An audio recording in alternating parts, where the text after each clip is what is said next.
APB long live, APB long live, Dr. Anjali Mary long live, Dr. Anjali Mary long live, Dr. Anjali Mary long live, Mr. Pradeep Kumar long live, Mr. Pradeep Kumar long live, RCB long live, RCB long live. আজি আমি সুবনখাটাত আমাৰ alternative party of বড়োলেণ্ডৰ joining programme এটা আছিলে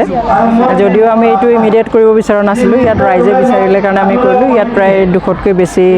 ৰাইজে বিভিন্ন দল সংগঠনৰ পৰা আৰু কোনো সংগঠনত মানে কোনো দলত নথকা মানুহ ইয়াত যোগদান কৰিছে ছ'চিয়েল এক্টিভিষ্ট তেওঁলোকে গতিকে আমি খুব আনন্দিত হৈছোঁ ইয়াত বাগানপাৰা ব্লকৰ বিভিন্ন ঠাইৰ পৰা আহি পেলাই লোকসকলে মহিলা আৰু পুৰুষসকলে যোগদান কৰিছে বিশেষকৈ ইউথসকল আপোনালোকৰ উদ্দেশ্য আৰু পলিচি আমি অলৰেডি কৈ আহি আছোঁ যে আমি এটা দায়িত্ব ল'বলৈ ওলাইছোঁ আমাৰ যিটো মানে যিহৰ কাৰণে আমাৰ লোকসকলে যুঁজিছিলে ইমান বছৰে বছৰে আজি 60-70 বছৰে সংগ্ৰাম কৰিলে আমাৰ ৰাজনৈতিক অধিকাৰ আমাৰ অৰ্থনৈতিক অধিকাৰ আমাৰ ঐতিহাসিক অধিকাৰ এই সকলোবিলাক লৈ পেলাই যি আন্দোলন চলিছিলে সেই আন্দোলনৰ 3টাকৈ চুক্তি হৈ গ'ল সেই 3টাকৈ চুক্তি হোৱাৰ পিছতো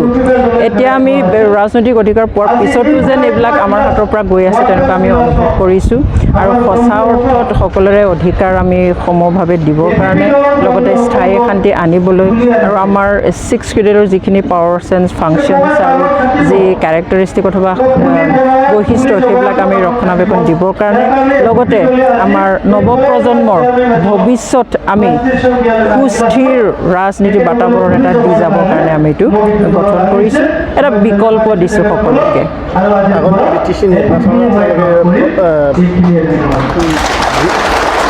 নিৰ্বাচন খেলিব নেকি ডেফিনেটলি তো পাৰ্টি গঠন কৰিছোঁ যেতিয়া ইলেকশ্যনটো খেলা হ'ব কিন্তু কিমান সমষ্টিত খেলা হ'ব সেইটো বিষয়ে আমি আলোচনা কৰোঁ আমি অলপতে তাৰ ওপৰত বিতংগী আলোচনা কৰিম সমষ্টিতে প্ৰাৰ্থী দিব লাগে সেইটো আমি এতিয়ালৈকে আলোচনা কৰা নাই আমি সদ্যহতে এই গোটেই জুন মাহটো আমি ডিষ্ট্ৰিক্ট ব্লক প্ৰাইমাৰী আৰু বুথ কমিটি গঠন কৰাত আমি জোৰ দিছোঁ আৰু এতিয়া প্ৰায় শেষ হৈ আহিছে তাৰপিছত আমি জুলাই মাহৰ পৰা নিৰ্বাচন কেন্দ্ৰিক আলোচনা আৰম্ভ কৰিম আজি কিমানজন যোগদান হ'ল